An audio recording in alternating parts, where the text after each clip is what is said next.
Meghan Markle and Prince Harry's negative headlines in recent weeks have been the focus of the podcast hosts Christina Garibaldi and Christine Ross's latest Royally US episode.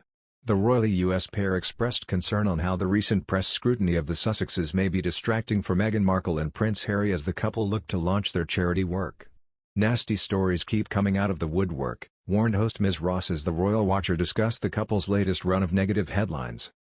Host Garibaldi told Royal Yes, "I mean, it's not a good look for the Sussexes, it really isn't. I mean, for one couple to have so much bad press is not good.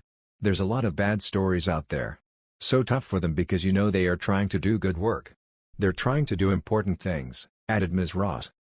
"But these really kind of nasty stories keep coming out of the woodwork, and I'm sure it's very distracting from the work that they are trying to get done." It comes as Meghan and Harry have been hit by a string of negative stories based on claims made from their time as working royals. This week, a royal author claimed that Meghan had struggled with her dress on the day of her wedding after a military escort she had allegedly been rude to refused to help her. Speaking on an episode of the Mirror's Pod Save the Queen podcast, Mr. Bauer claimed, "A military man told me an extraordinary story about Meghan when she arrived at the wedding at Windsor Castle on that glorious day in 2018.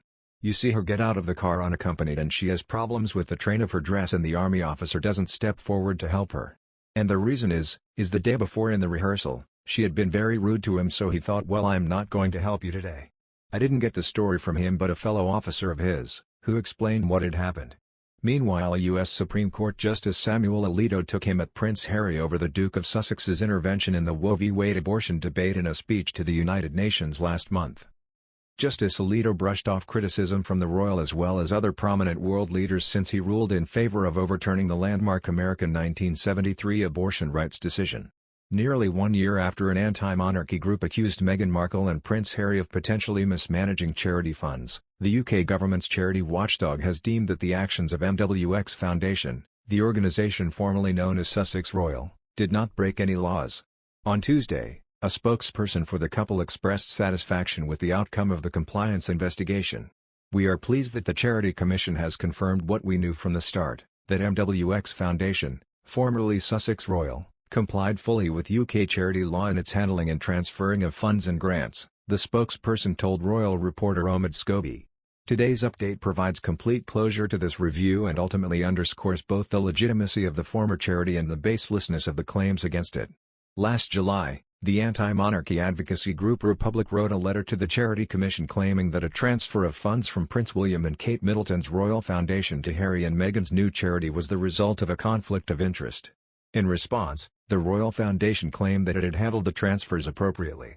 "They were fully in line with governance requirements and were reported transparently," a spokesperson said. Nevertheless, the Charity Commission opened a regulatory compliance case looking into the claim, The Telegraph reported in March 2021, which is a notch below a formal investigation.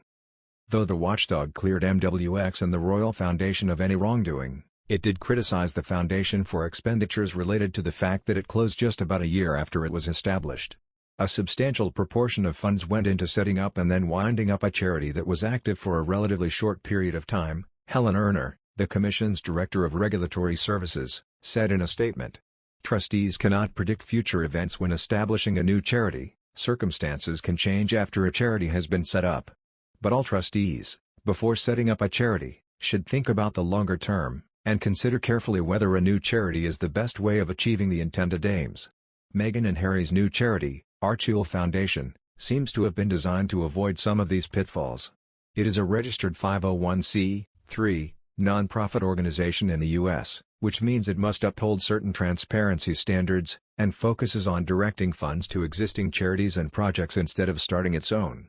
"They have learned from the mistakes of the past and are taking their time with Archie," a source close to the couple told Vanity Fair last year. "They want to get the next stage right."